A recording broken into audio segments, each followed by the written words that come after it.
Assalamualaikum warahmatullahi wabarakatuh. Apa kabar semuanya? Insya Allah selalu dalam perlindungan Allah dan dicintai oleh Rasulullah Sallallahu Alaihi Wasallam. Kenapa kita tidak bahagia teman-teman? Kita datang di bulan Ramadan yang penuh berkah dan penuh ampunan ini. Siapa yang tidak bahagia? Perkenalkan teman-teman, nama saya Yulianto dari Prodi Pendidikan Agama Islam, Fakultas Tarbiyah. Dosen pengampu tentunya Ibu Dr. Emi Khalila.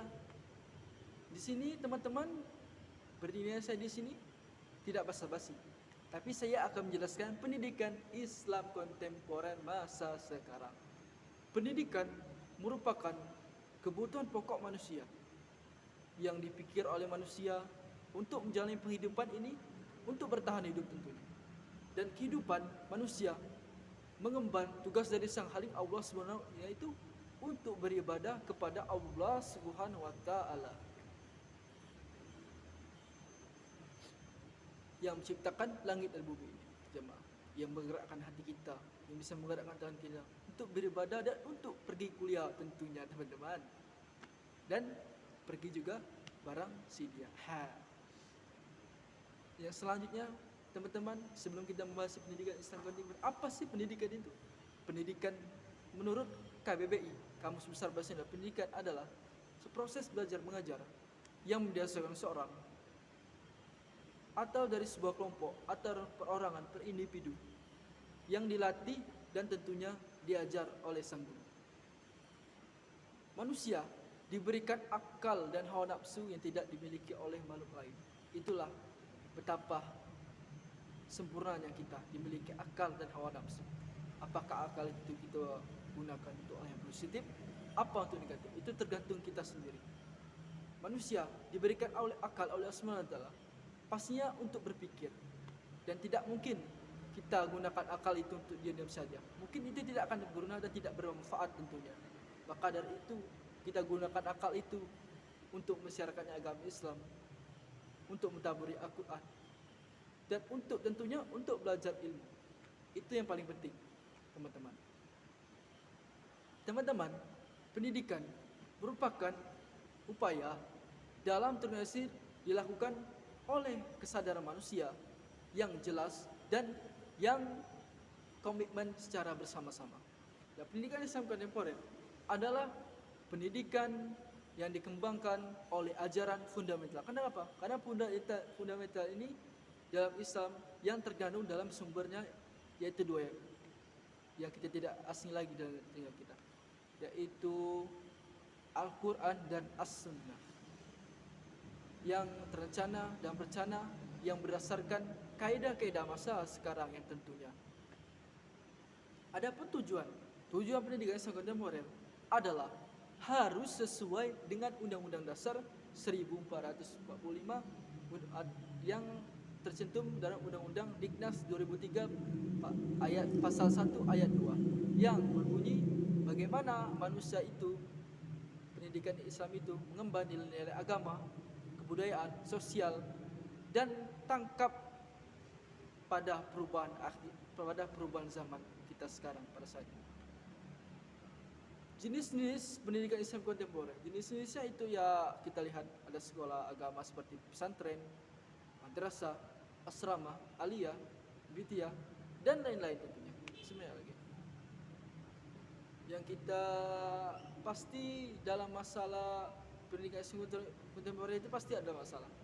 Masalah yang dihadapi terbesar sekarang adalah masalah pengaruh budaya Barat ke negara kita, yang tentunya kita pastinya 89% atau 88% kita adalah minoritas Muslim. Bagaimana budaya Barat ini dari tahun ke tahun semakin merajalela? Karena kenapa? Karena dia memasukkan budaya Barat itu ke Indonesia, tentunya negara Indonesia Islam, dari cara pakaiannya, dari cara tingkah laku, dari cara berbicaranya, bahkan dari makannya saja orang Indonesia meniru itu. Apalagi orang sekarang, kita lihat anak-anak muda, anak gadis senang Korea. Apa yang disenangkan? Mungkin ketampanan dia, mungkin kecantikan dia. Ya, dia memang menang tampan saja, tapi kami orang Islam dan orang mukmin memiliki iman yang tidak dimiliki oleh orang non-muslim di sana, apalagi orang Korea sana. Itulah kita bangga yang menjadi muslim karena kita memiliki iman kepada Allah Subhanahu wa taala, dan meskipun kita tidak setampan orang Korea. Adapun problematika pada masalah kontemporer masa sekarang yang tadi Korea. Karena kenapa? Karena Korea ini sepertinya orang bisa memimpi masalah Korea ini. Bahkan orang saking cintanya kepada Korea, dia ingin melakukan apa saja. Mungkin membeli tiket ke sana, berharga jutaan, mungkin ingin terbang ke sana, mungkin minta tanda tangannya, mungkin ada yang tidak bisa tidur, dan mungkin saja dia meniru tingkah lakunya. Na'udzubillah minan nar. Telah jelas-jelas dalam Al-Quran Allah berfirman, Bismillahirrahmanirrahim. Laqad kana lakum fi rusuli uswatun hasanah. Telah ada di dalam diri Rasulullah SAW itu suri teladan yang baik bagi siapa? Bagi orang-orang yang beriman, bagi yang merasa mukmin, dan bagi pengikut Nabi Muhammad SAW. Kita yang menyatakan umat Nabi Muhammad SAW, apakah kita pernah meniru tingkah lakunya, akhlaknya, kehidupan sehari-harinya, dan para sahabatnya? Kita tanya itu pada diri kita sendiri. Apakah pernah? Kalau pernah, cobalah belajar teman-teman. Sekarang mulai memperbaiki diri sendiri, mulai memperbaiki tingkah laku. Karena tingkah laku ini dipandang sekali oleh manusia. Karena ada yang mengatakan para ulama, adab dulu baru ilmu. Karena kenapa? Karena adab itulah yang mengetahui sifat kita atau tidaknya di masyarakat dan pandangan manusia tentunya. Karena kalau kita banyak ilmu, belum tentu kita beradab. Kalau kita beradab, insya Allah kita bisa berilmu. Seperti itu tentunya teman-teman. Bagaimana cara kita menghadapi moral dan akhlak sekarang? Yang pertama itu kita pastinya perhatian dari orang tua. Karena perhatian orang tua sekarang kurang teman-teman. Karena teman-teman misalnya ada yang pegawai kan, PNS apalagi, dia pagi jam 7:30, pulang jam 5, nggak ada waktunya sama anak-anak. Itulah kenapa anak-anak dibiarkan bermain HP umur 6 tahun, dibiarkan pergaulan bebas. Itu karena kurang perhatian dari orang tua dan kasih sayangnya. Itulah kenapa orang tua perannya sangat penting bagi moral dan akhlak dia pada anak tentunya. Yang kedua itu faktor lingkungan.